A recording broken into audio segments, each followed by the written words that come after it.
A very good evening and welcome to BCN News.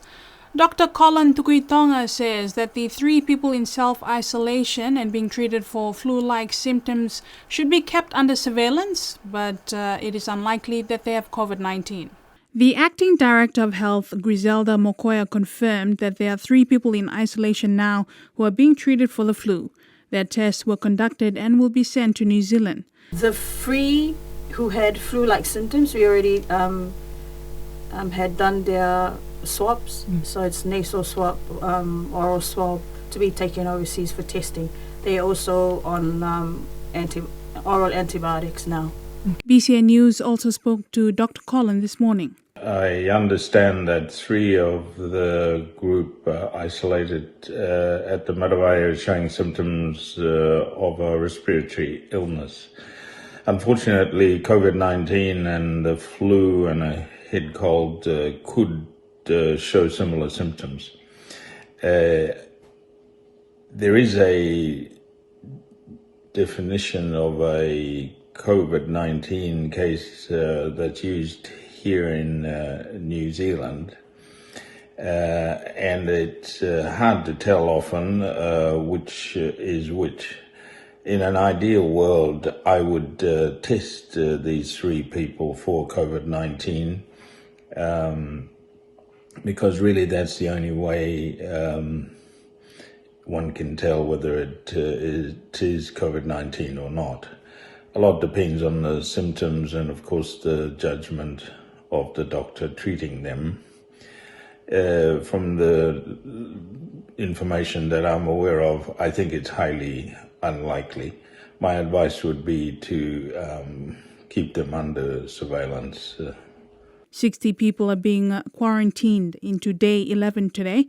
The group were the first lot of passengers on the Friday flight on March 20th to be quarantined.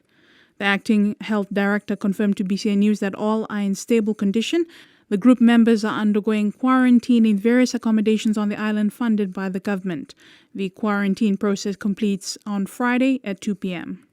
New Zealand will be funding $3 million to Niue as extraordinary budgetary support. This has been confirmed by the New Zealand High Commissioner, Kirk Yates.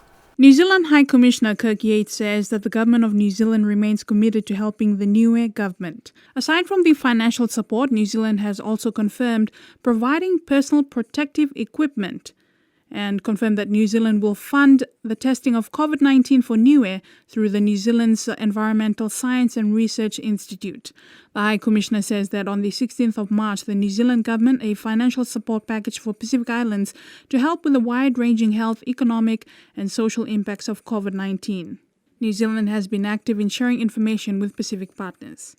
Very happy to confirm that New Zealand will make a payment either today or tomorrow into Niue government's account, consisting of $3 million New Zealand dollars for extraordinary budget support. This is something that the New Zealand government has been working on for a while. We remain committed to supporting Government of Niue's preparation and response to the COVID-19 pandemic. And back on the 16th of March, the New Zealand Cabinet approved a financial support package for Pacific Island countries to make separate contributions towards responding to the wide-ranging health, economic and social impacts. With the general elections being scheduled for May, Opposition MP Terry Coe is calling for a meeting of MPs to be held now and every 3 weeks till the general election is held. Opposition MP Terry Coe believes it is important for the public to hear what is going on and the concern of each village member. The roles of each village, he says, should also be sorted out now. In the forum meeting held earlier this year, the Premier Sir Tokitalangi only announced that the general elections will be held in May. However, he's yet to announce the exact date, as he had stated that he needed to consult with government lawyers. The Fono Ekepule has been postponed twice from 2 weeks ago since COVID-19 escalated to a pandemic. I want a meeting to be held have a meeting now and every 3 weeks until the elections. I think that's important so the listening public can hear what is going on and the concerns of the individual village members. The meetings the meeting for the elections should also be announced. And it should be either on the 30th of May or perhaps a month later, but not any longer. We should hold the meeting, the elections, and the people should vote for the members they want to be in the House. The roles for each village should be sorted out now, and they'll be in a draft form, but at least people's got a fair idea of who's in which village, and the elections can be finalised, the roles, just prior to the elections. But do the roles now, the draft of the role for each village. Ko also had raised suggestions regarding Niue's border control. We bring back the students and returning residents on the April the 6th, and then we make sure that any other flights, whether it's a fortnightly flight or a monthly one, we only allow the residents to come back on that. So no consultants, no tourists coming back until we're well into the year, and we can see what is happening then with New Zealand, and if their rate drops down, then it can be re-looked at.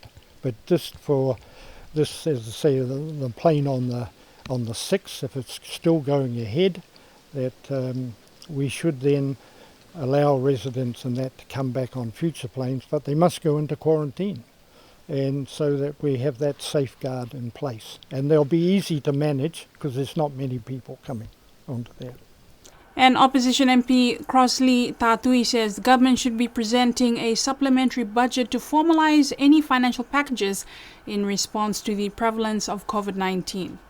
In a statement, Tatui said that, quote, the Cabinet and Treasury should have a remedial economic proposal in the pipeline specifically for the expected prevalence of the virus or pending approval and public announcement, unquote.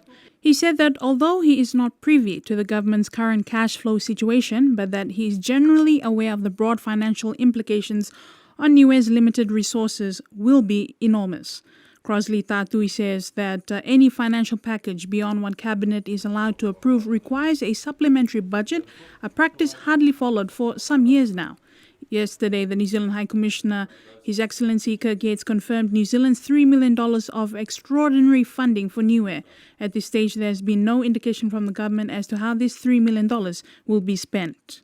And finally, the scenic Matawai Resort has closed for 4 weeks, according to a statement by the manager, Matthew Brattle.